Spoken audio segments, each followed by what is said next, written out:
சிவகங்கை மாவட்டம் தேவக்கோட்டை அருகே ஏலச்சீட்டு நடத்தி மோசடி செய்த நபர் மீது நடவடிக்கை எடுக்க கோரி பாதிக்கப்பட்டவர்கள் எஸ்பி அலுவலகத்தில் புகார் அளித்தனர். 20க்கும் மேற்பட்டோரிடம் பணம் பறித்துள்ள சருகுனி கிராமத்தைச் சேர்ந்த ராஜ்குமார் என்பவர் சீட்டு முடிந்து பல மாதங்கள் ஆகியும் முதிர்வு தொகையை வழங்காமல் ஏமாற்றுவதோடு கொலை மிரட்டல் விடுக்கிறார் என்பது புகாராகும். எல்லாரும் பணம் கட்டி முடிச்சாச்சு. இந்த நேரத்தில் சொல்லிக்கிறாம அவர் நைட்டா எஸ் ஆயிட்டாரு. இப்போ எங்களுக்கு பணம் கிடைக்கல.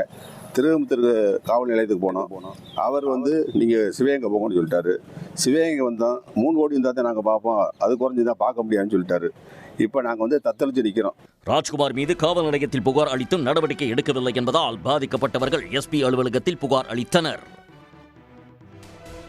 தேனி மாவட்டம் ஆண்டிப்பட்டியில் உள்ள அனைத்து காவல் நிலையங்களிலும் அம்மாவட்ட காவல் கண்காணிப்பாளர் திடீர் ஆய்வு மேற்கொண்டார்.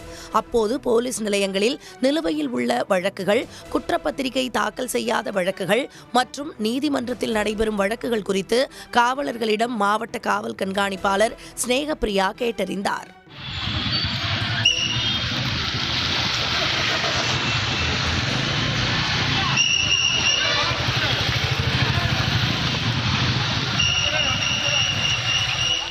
இதனைத் தொடர்ந்து ஆண்டிப்பட்டி டிஎஸ்பி அலுவலகத்திலும் சென்று திடீர் ஆய்வு மேற்கொண்டார்.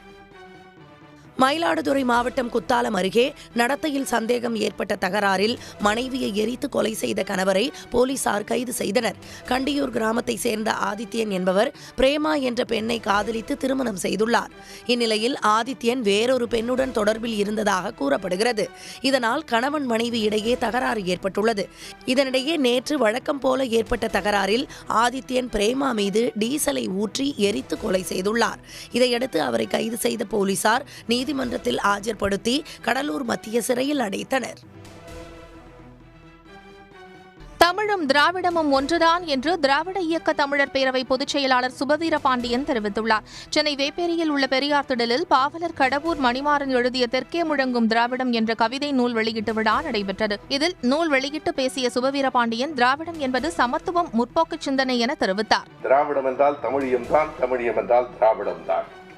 தமிழையும் திராவிடத்தையும் எதிரெதிராக நிறுத்த முனைகிறவர்கள். ஆனால் தமிழை திராவிடத்திற்கு எதிராக கொண்டு வந்து நிறுத்துவதை முறியடித்து போடுவதற்கு நீங்கள் எழுதியிருக்கிற அந்த வரலாற்று செய்திகள், திராவிடத்தின் அடியிலே வந்திருக்கிற எதிர்ப்பு போராட்டம் தமிழுக்கானதுதானே?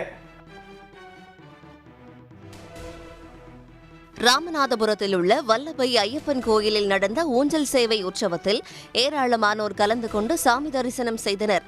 கடந்த 17ஆம் தேதி முதல் சபரிமலை செல்லக்கூடிய ஐயப்ப பக்தர்கள் துளசி மாலையை அணிந்து தங்களது விரதத்தை தொடங்கியுள்ளனர்.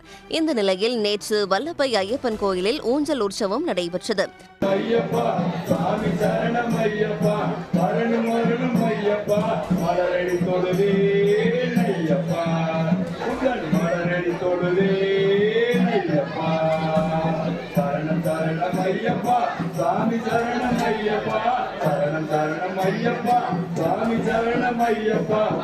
இந்த நிகழ்வில் ஏராளமானோர் கலந்து கொண்டு சாமி தரிசனம் செய்தனர்.